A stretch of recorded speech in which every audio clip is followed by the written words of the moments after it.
인간의 일생에 있어 가장 중요한 사건은 출생, 출산, 죽음이라고 볼 수 있겠습니다. 시대의 흐름에 따라서 인류가 추구하는 가치는 지속적으로 변화해 왔지만 하나의 생물로서 가장 중요한 것은 자신의 DNA를 남기는 것입니다. 기술의 발달로 인해 세계는 갈수록 좁아지고 있으며 이제 국제결혼은 우리 주변에서 점점 흔한 일이 되어가고 있습니다. 인터넷 커뮤니티만 봐도 외국인과 만나보고 싶다는 사람들, 또한 결혼하고 싶어하는 사람들을 어렵지 않게 볼 수 있습니다. 이는 한국 남자나 여자 어느 한쪽에 국한된 생각이 아니라 남녀 모두 많은 관심을 가지고 있었습니다. 중국 역시 국제결혼에 대한 관심이 높아지고 있습니다만 아직까지는 부정적인 인식이 조금 더 많아 보입니다. 오늘은 한국인의 국제결혼 현황과 중국인이 생각하는 국제결혼은 어떤 모습인지에 대해서 전달해 드리겠습니다. 没有可能，因为我个人不是很喜欢外国人的长相。有没有可能性会嫁给外国人？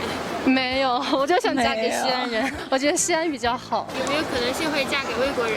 不可能，我不太习惯，不太适应，我感觉就还是国内的吧。有没有可能性会嫁给外国人？没有可能性，因为我对象就在这里。嫁给外国人的好处和不好处有哪些呢？好处呢，就是生个混血儿可能会很好看，但是不好处就是生活习惯会各不相同吧，会很吃力。嫁给外国人的好处和不好处有哪些呢？外国人的好处可能就是给孩子一个外国的户口吧，出身比较好，但是不好处的话，应该就是和自己土生土长的这片土地就分开了。嫁给外国人的好处和不好处有哪些呢？听说好像他们就非洲像那种，他们是那种像那种一夫多妻制，他那个女人的这个地位好像是根据你生的小孩来决定的。我觉得这种就一点都不好，没有自由。我还是比较喜欢待在国内吧。嫁给外国人的好处和不好处有哪些呢？首先语言是最基本的嘛，生活习惯也会大不相同，就这2点我觉得就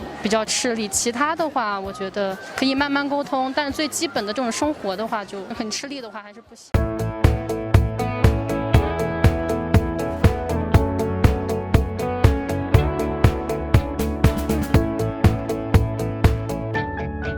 (2021년) 한 해 동안 한국에서 결혼한 커플은 약 19만 쌍이고 이혼은 약 10만 쌍이 했습니다. 불과 10년 전만 해도 결혼과 이혼 건수의 비율이 35%가 안 되었었는데 점진적으로 증가하여 2021년에는 결국 50%를 넘었습니다. 이제 100년 해로라는 말은 사전 속에만 있는 말일 뿐 실제로는 두 커플이 결혼하면 한 커플은 이혼하는 시대에 들어선 것입니다. 한국인 사이의 결혼은 계속 줄어들고 있는 반면 국제 결혼은 코로나 사태 직전까지 계속 증가하고 있었습니다. 또한 한국인 사이의 이혼율은 지속적으로 증가하는 데 반해 외국인과의 이혼율은 오히려 점점 더 낮아지고 있습니다. 국제결혼 가정의 출생아 수를 보면 2020년 약 1만 6천 명으로 전체 6%에 달합니다. 이제 초중교에는 적어도 한 반에 한두 명은 다문화 가정의 아이가 있는 것입니다. 중국의 경우 여성들보다 남성들이 국제결혼에 대해 적극적으로 고려할 수밖에 없는 상황입니다. 未来啊，跨国婚姻可能会成为主流，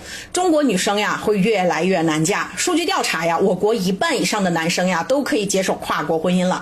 很多外国女生呀都喜欢中国男人骨子里的那种温柔和疼老婆的特性，再加上咱们现在和俄罗斯的关系越来越好，那他们呢又刚好是女多男少，那姑娘们长得是呀一个比一个漂亮，还有韩国、日本、泰国、缅甸的女生们都想嫁进来，因为咱中国男人大部分呀都比较顾家，而且最主要这些地方的女生呀对彩礼没有什么特别要求，外国女生没房没车也是可以结婚的，因为他们认为爱情是无价的。那这样的外国女生，我下面评论区的男生们。 중국의 15세 이상 미혼 남성은 여성에 비해 무려 4천만 명 이상이 더 많습니다. 한국 인구와 비슷한 수준의 차이입니다. 2020년 중국에서 태어난 신생아는 약 1,003만 명인데 이 중 여성은 474만 명, 남성은 약 540만 명으로 약 14%나 더 많습니다. 즉 당장 내년부터 기적적으로 성비가 100대 103에서 107 정도 정상으로 돌아온다고 해도 2050년에서 60년까지 중국에는 결혼 못하는 남성들이 수천만 명이나 될 것입니다. 얼마나 더 많은 탈북 여성들이 끔찍한 고통을 겪게 될까요? 너무나도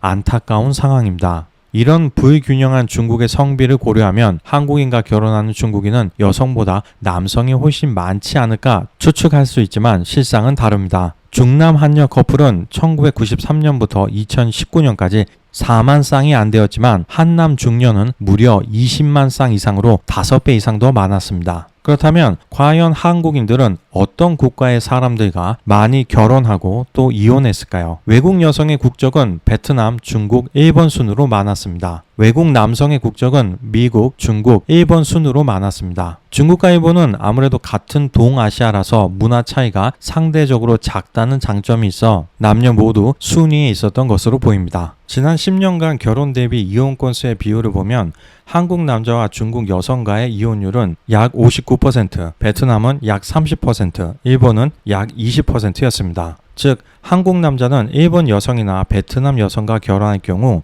이혼율이 한국 여성과의 결혼보다 더 낮았습니다. 한국 여자의 경우 일본인과의 이혼 비율은 100%가 넘어갔으며 중국인과는 약 58%, 미국인과는 약 14%였습니다. 한국 여성은 미국 남성과 결혼 시 한국 남성과의 결혼보다 이혼율이 훨씬 낮았으며 통계를 통해 다음과 같은 결과를 확인할 수 있었습니다. 첫째, 한국 남자는 일본 여자, 한국 여자는 미국 남자를 만나서 결혼해야 이혼할 가능성이 가장 낮았습니다. 둘째, 한남 1여는 최상의 조합인데 한여 1남은 최악의 조합이었습니다. 지난 10년간 합계를 보면 한여 1남은 결혼보다 이혼 건수가 더 많았습니다.